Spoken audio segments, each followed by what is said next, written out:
Bismillah, alhamdulillah, wassalatu wassalam ala rasulillah, assalamu alaikum wa rahmatullahi wa barakatuh. Bienvenue pour ce premier épisode de cette série intitulée Le coronavirus, quels enseignements à en tirer.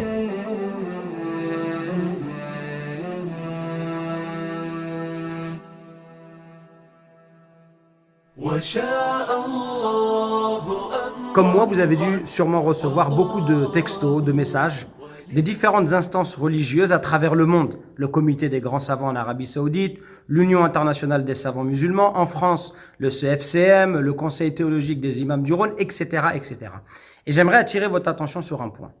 Toutes leurs fatwas commencent généralement en rappelant que cette fatwa se base sur les objectifs et les règles fondamentales de la religion musulmane. C'est-à-dire qu'à travers l'étude des textes du Coran et de la Sunna, on en a déduit un certain nombre d'objectifs. Et ça, c'est très intéressant pour nous, parce que ça met en avant un des principes fondamentaux de notre religion, à savoir préserver la santé, préserver la vie, préserver la personne physique. C'est un des 5 objectifs qu'on appelle al-maqasid, les objectifs suprêmes de la religion.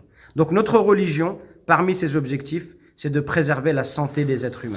Parce que ça, c'est un bienfait d'ordre temporel et notre religion est la religion de l'équilibre par excellence. Elle donne autant d'importance aux aspirations de l'âme que celles du corps. Parmi les versets coraniques et les textes cités par les savants, le verset coranique qui nous dit « Wala tulqu bi aydikum ila tahluka » et ne vous jetez pas par vos propres mains dans la destruction.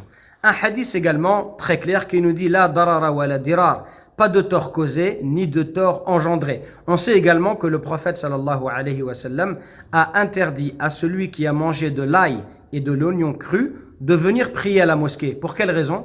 Pour ne pas causer du tort et pour préserver la santé et le bien-être des gens.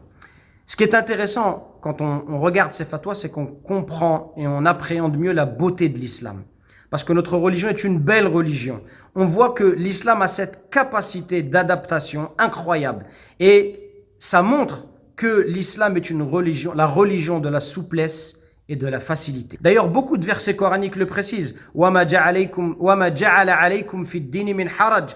Point de gêne imposé dans la religion. Allah nous dit également يُرِيدُ اللَّهُ بِكُمُ الْيُسْرَ وَلَا يُرِيدُ بِكُمُ الْعُسْرَ. Allah, il veut pour vous la facilité, il ne veut pas pour vous la difficulté. Et donc, quand on comprend ces fatwas, on se rend compte qu'en réalité, notre religion est une belle religion. Malheureusement, beaucoup de gens l'ignorent, même chez les musulmans. Et ils ont une approche qui est mauvaise. Et la seule approche qui nous permet de comprendre parfaitement notre religion, c'est cette approche à travers les objectifs supérieurs. Parce que c'est une approche qui est saine, qui est équilibrée et qui garantit l'harmonie entre tous les textes de notre religion.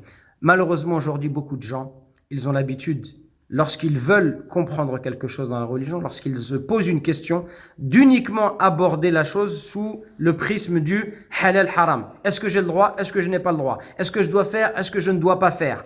Sans prendre en considération cette vision qui est beaucoup plus large et beaucoup plus noble.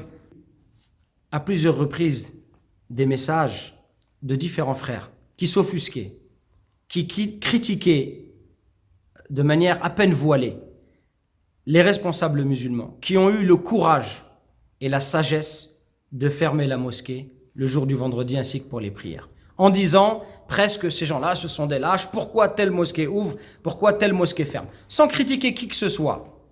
Je vous le dis et je l'affirme solennellement, ceux qui ont pris cette décision, c'est une décision qui est sage, c'est une décision qui est islamique, c'est une décision qui est pleine de bon sens. Parce que comme le rappelle à de nombreuses reprises ces fatwas, il convient de respecter les autorités. Il convient de respecter les personnes compétentes. Il convient de respecter les spécialistes de la question, à savoir les médecins qui sont concernés par ces questions-là, les épidémiologistes, les infectiologues, etc., etc. Et ces gens-là, ils nous ont tous dit que le danger, il est réel.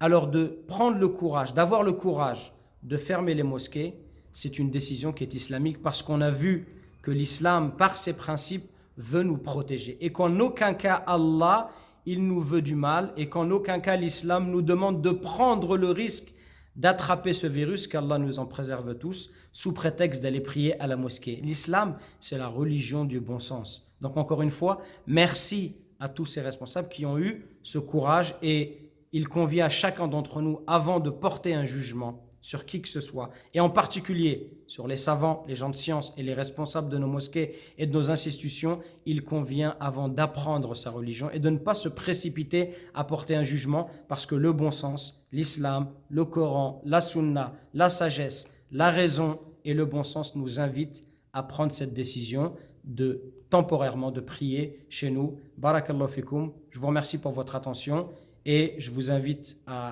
pour un prochain épisode. Alors, restons connectés.